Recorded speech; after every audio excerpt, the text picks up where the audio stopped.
The man did it again. I mean, he just finds new and creative ways to just beat down Toronto every night. And your thoughts on the game you saw and the ending?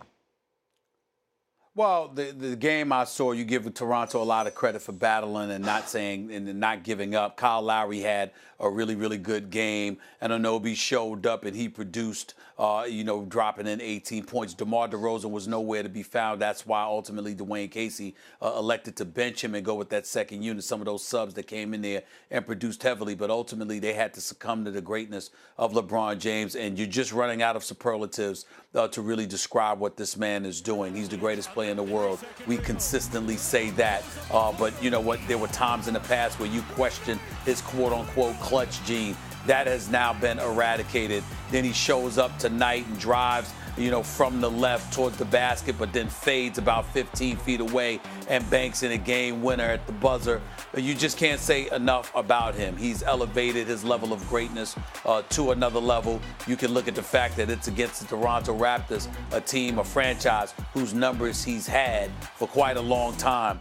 But greatness is greatness, and we've been witnessing it from him throughout this postseason. And tonight was just the latest example. Another sensational performance, another sensational ending from the game's most sensational player. It's really that simple. LeBron, 38 points, 7 assists, 6 rebounds in this one.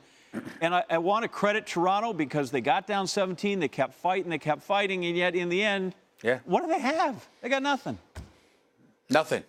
They have nothing because they always end up with nothing when they go up against LeBron James. That's why I picked the Cleveland Cavaliers to win this series. I think Toronto is the better team collectively. They clearly had a better regular season. But when you talked about them going up against the Cleveland Cavaliers in a best-of-7 series, the question you had to ask yourself is, what are they going to be able to do with LeBron James? And the answer is nothing. They have no answer. They put on guys. He's either too big, too strong, too fast, a combination of it all. He plays with his back to the basket. He plays facing the basket. He goes in attack mode. He gets a little bit passive. He gets others involved. He refuses to 1 minute, then he refuses to get others involved and just takes over whenever he wants. Against the Toronto Raptors, I don't think that it's too overstating when you say, hey, he has their number. He has a psychological effect on them. He dropped 40-plus in a couple of games against the Indiana Pacers.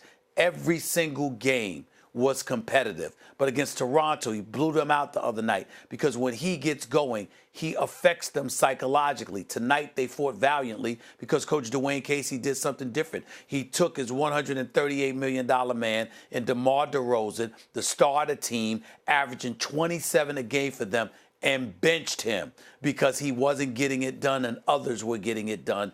They come on the court and they find a way to claw back into it, and they put themselves in a position to tie this game. They tied it. They could have potentially won it if it had gone to overtime, and LeBron James comes to the rescue to see that that is exactly what would not happen. This is what he does to the Toronto Raptors in a way he doesn't do it to any other team in the league. He might show greatness, he might put up great numbers, but against this particular team, he just demoralizes them. It's hard to imagine, but against them, he does it all the time.